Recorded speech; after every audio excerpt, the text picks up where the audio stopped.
ಬಳ್ಳಾರಿ ಮಹಾನಗರ ಪಾಲಿಕೆ ವ್ಯಾಪ್ತಿಯಲ್ಲಿ ಬರ್ತಕ್ಕಂಥ ಒಂದು CSIಗೆ ಚರ್ಚಿಗೆ ಸಂಬಂಧಪಟ್ಟ ಕಟ್ಟಡ ಯೂನಿಟಿ ಬಿಲ್ಡಿಂಗ್ ಅಂತ ಹೇಳಿ, ಅದರಲ್ಲಿ ಒಂದು ಭಾಗ ಈ ಕಟ್ಟಡಕ್ಕೆ ಸಂಬಂಧಪಟ್ಟಂಗೆ 59,636 ರೂಪಾಯಿ ಬಾಕಿ ಇದೆ ತೆರಿಗೆ. ಈ ತೆರಿಗೆ ಅಮೌಂಟು ಅವ್ರಿಗೆ ಪಾವತಿ ಮಾಡಲಿಕ್ಕೆ ಸಾಕಷ್ಟು ನೋಟಿಸ್ಗಳು ಜಾರಿ ಮಾಡಿದ್ದೀವಿ. ಜಾರಿ ಆದ ನಂತರ ಅವ್ರಿಗೊಂದು ತಗಾದೆ ನೋಟಿಸ್ ಕೊಟ್ಟಿರ್ತೀವಿ. ಆ ತಗಾದೆಯಲ್ಲಿ ನಾವು ಅವ್ರಿಗೆ ನಮೂದೆ ಮಾಡಿರ್ತೀವಿ. ಸಾಕಷ್ಟು ಕಾರಣಗಳು ತಾವು ಕಾರಣ ಕೇಳುವುದು ಇದು ತೋರಿಸಬಹುದು ಅಥವಾ ಈ ಒಳಗಡೆ ಅಪೀಲ್ ಮಾಡಬಹುದು.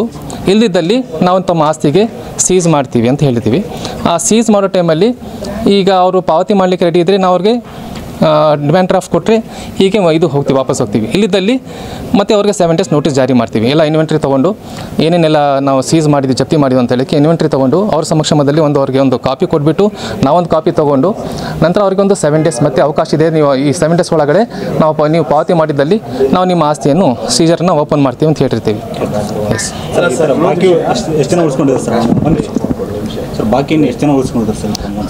ಇಂಥವು ಭಾಳ ಇದ್ದಾವೆ. ಬಟ್ ಇದರಲ್ಲಿ ನಾವು 51 ಕಟ್ಟಡಗಳಿಗೆ, ಕಮರ್ಷಿಯಲ್ ಕಟ್ಟಡಗಳಿಗೆ ಆಸ್ತಿ ಇದು ರೆಸಿಡೆನ್ಷಿಯಲ್ ಬಿಲ್ಡಿಂಗ್ಸ್ಗೆ ನಾವು ಟಾರ್ಗೆಟ್ ಮಾಡಿಲ್ಲ. ಮೊದಲನೇ ಹಂತದಲ್ಲಿ ನಾವು ಕಮರ್ಷಿಯಲ್ ಪ್ರಾಪರ್ಟೀಸಿಂದ ನಮ್ಗೆ ಏನು ಹೆಚ್ಚಿಗೆ ತೆರಿಗೆ ಬರುತ್ತೆ ಅದರಿಂದ.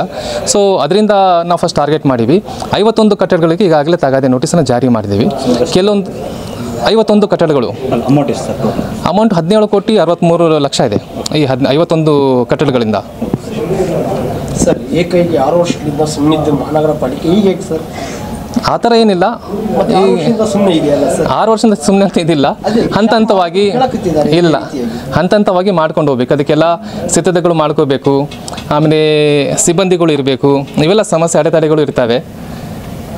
ಸಮಯ ಇಲ್ಲ, ಝೋನ್ ಒಂದಲ್ಲ, ಮೂರು ಝೋನ್ದಲ್ಲಿ ಕೂಡ ತಗಾದೆ ನೋಟಿಸ್ ಜಾರಿ ಮಾಡಿವಿ. ಇದರಲ್ಲಿ 3 ಝೋನ್ಗಳಲ್ಲಿ ಕೂಡ ಸೇರಿ ಹೇಳ್ತಾ ಇದ್ದೀನಿ 51 ತಗಾದೆ ನೋಟಿಸ್ ಅಂತ ಹೇಳಿ. ಒಂದೇ ಝೋನ್ ಅಲ್ಲ, 3 ಝೋನ್. ಲಿಸ್ಟ್ ಮಾಡ್ಕೊಂಡು ಅದರ ಪ್ರಕಾರ ಹೋಗ್ತಿದ್ರೆ ಎಸ್, ಲಿಸ್ಟ್ ಮಾಡ್ಕೊಂಡಿದ್ದೀವಿ. ಯಾರ್ದು ಅವಧಿ ಹೆಚ್ಚಿನ ಅಮೌಂಟ್ ಯಾರು ಇರುತ್ತೆ, ಆದ ನಂತರ ಯಾರದು ಇದು ಅವಧಿ ಮೀರೋಗುತ್ತೆ, ಅವಧಿ 30 days ಮುಗಿದಿಬೇಕು.